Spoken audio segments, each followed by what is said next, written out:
بسم اللہ الرحمن الرحیم فبأي آلاء ربك تتمارى تو پھر تو اپنے رب کی کون سی نعمت پر شک کرتا ہے۔ گزشتہ درس میں فبأي آلاء ربك تک کے معانی ہم نے بیان کر دیے تھے۔ لفظ تتمارا کے معنی پر توجہ فرمائیں۔ اس لفظ کے بنیادی حروف میم، را اور یا ہیں۔ ایک لفظ ہے جو قرآن کریم میں استعمال ہوا اسی میم، را اور یا سے، مریتن۔ مریہ کا ترجمہ کیا جاتا ہے شک کا، لیکن آپ اس کے دقیق معانی کی طرف انشاءاللہ توجہ فرمائیں گے۔ مریتن کا لفظ استعمال کیا جاتا ہے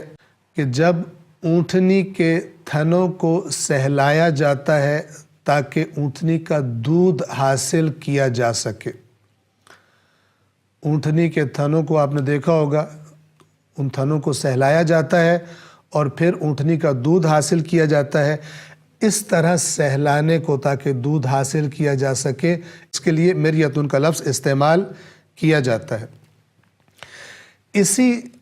سہلانے کی تاکہ دودھ حاصل کیا جا سکے، اسی معنی کی مناسبت سے کسی بھی معاملے میں کچھ تردد کرنا، آنا جانا کرنا، اس کے لیے بھی لفظ مریہ استعمال ہوتا ہے، اور یہیں سے اس لفظ کو استعمال کیا گیا شک کے بارے میں۔ جب انسان کو شک ہوتا ہے تو گویا اس کا ذہن کبھی ادھر آتا ہے اور کبھی ادھر جاتا ہے، لیکن یاد رکھیے کہ شک بھی عربی زبان ہی کا لفظ ہے، اور مریہ ہر شک کو نہیں کہا جاتا۔ توجہ فرمائیں، مریہ، مریتن خاص قسم کے شک کو کہا جاتا ہے، اور یہ مریہ ایسا شک ہوتا ہے کہ جس کی وجہ سے انسان دوسرے کے ساتھ گویا کہ بحث مباحثہ بھی کرتا ہے اور جھگڑتا بھی ہے تاکہ جو وہ چاہتا ہے وہ منوا لے۔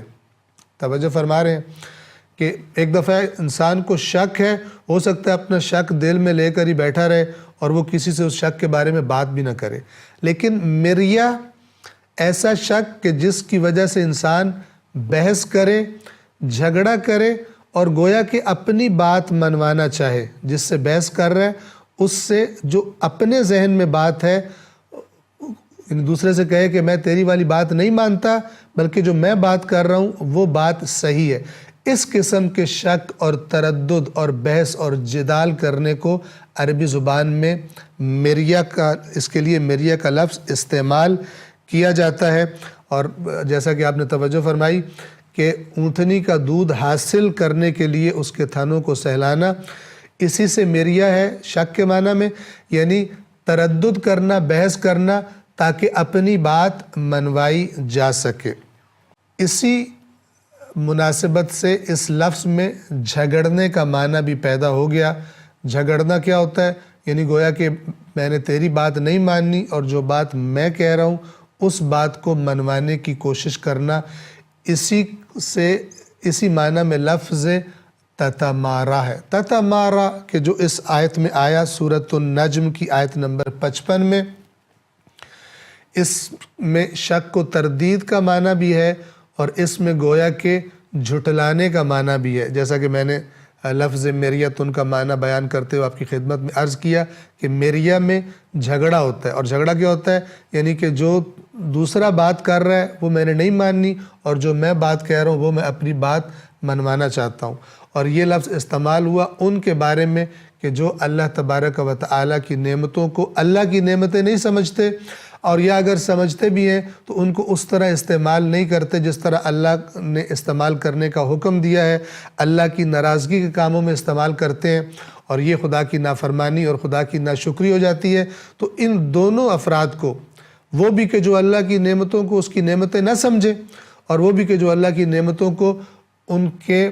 اللہ کی رضا کے خلاف استعمال کریں، گویا کہ ان کو اللہ کی نعمتوں کے بارے میں شک ہے اور وہ جھگڑے کی حالت میں ہے۔ خدا کہتا ہے میری مرضی کے مطابق استعمال کرو، اور وہ لوگ اللہ کی مرضی کے مطابق استعمال نہیں کرتے، اور اللہ فرماتا ہے کہ یہ سب میری نعمتیں ہیں، اور وہ سمجھتے ہیں کہ یہ اللہ کی نعمتیں نہیں ہیں، اور گویا کہ اس قسم کے جھگڑے میں وہ پڑے ہوئے ہیں۔ اب یہاں پر خطاب کس سے ہے اس آیت میں؟ فَبِأَيِّ آلَاءِ رَبِّكَ تَتَمَارَى، تو تو اپنے رب کی کون کون سی نعمتیں ہیں جن کے بارے میں تو جھگڑا کرے گا، جن کے بارے میں تو شک کرے گا، جن کو تو جھٹلائے گا؟ آپ نے توجہ فرمائی، یہ تتمارا کا لفظ اپنے اندر بہت سارے معانی لیے ہوئے ہیں، لیکن ہم اردو میں جب ترجمہ کرتے ہیں تو مثلاً ہم نے ترجمہ کیا کہ اپنے رب کی کون سی نعمت پر شک کرتا ہے، لیکن ہم الفاظ کی وضاحت اسی لیے کرتے ہیں تاکہ ان کا مکمل معنی ہمارے ذہنوں میں، سننے والوں کے ذہنوں میں واضح ہو جائے۔ عربی زبان کے الفاظ کی طاقت دوسری زبانوں کی نسبت بہت زیادہ ہے، اور بعض اوقات ان کی وضاحت کرنے کے لیے ہمیں اپنی زبان کے کئی لفظ لانے پڑتے ہیں، اور جیسا کہ ہم نے بتایا کہ ہم نے یہاں پر ترجمہ کیا ہے اپنے رب کی کون کون سی نعمتوں پر تو شک کرتا ہے۔ خود شک بھی عربی زبان ہی کا لفظ ہے، شک اور مریہ میں فرق ہے، اور لفظ مریہ سے لفظ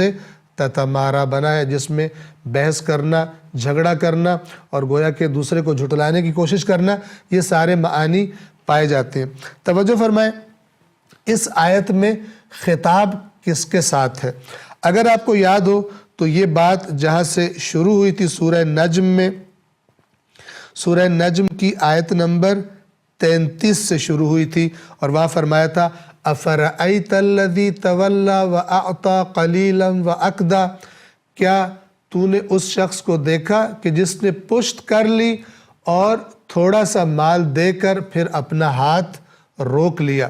اور آپ کو یاد ہوگا ہم نے بیان کیا تھا ان آیات کے شان نزول میں کہ کسی اس کے دوست نے اس سے کہا تھا کہ اگر تو اللہ کے راستے میں خرچ نہ بھی کرے تو تیرے سارے کے سارے گناہ میرے ذمے آ جائیں گے، میں اپنے ذمے لیتا ہوں جن گناہوں کو بخشوانے کے لیے تو اللہ کے راستے میں خرچ کر رہا ہے۔ اور اس غلط بات کی اور اس غلط وعدے کی ضمانت کی بنیاد پر اس شخص نے اللہ کے راستے میں مال خرچ کرنے سے اپنا ہاتھ روک لیا تھا۔ تو گویا کہ اس شخص کو خبردار کرنے کے لیے ان سب باتوں کا تذکرہ ہوا کہ کوئی کسی کا بوجھ نہیں اٹھائے گا۔ فرمایا گیا کہ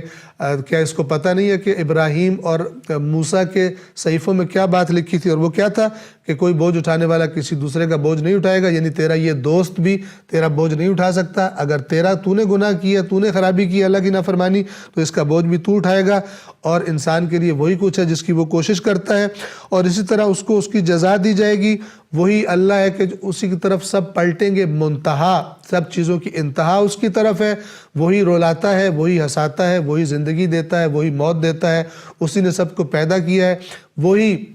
غنی اور بے نیاز کرتا ہے، اور وہی حالات کو اچھا کرتا ہے، وہی اپنے نافرمانوں کو ہلاک کرنے والا ہے، عاد و سمود کو، قوم نوح کو، قوم لوط کو۔ اور یہ ساری باتیں بیان کرنے کے بعد توجہ فرمائے، گویا کہ اسی شخص سے کہا جا رہا ہے کہ تو اپنے اس نیک کام سے ہاتھ نہ کھینچ،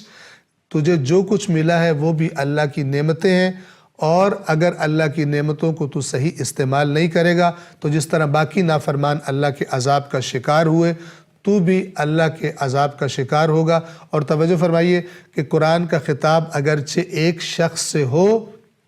اس شخص سے محدود نہیں ہوتا۔ ہر قرآن پڑھنے والا، ہر وہ شخص کہ جس کو اللہ کی نعمتیں ملی ہوئی ہیں، اور ہم میں سے کوئی ایسا نہیں ہے کہ جس کے پاس اللہ کی نعمتیں نہ ہوں، ہمارے پاس جو کچھ ہے وہ اللہ ہی کی نعمتیں ہیں۔ تو ہم سب کے لیے یہ پیغام ہے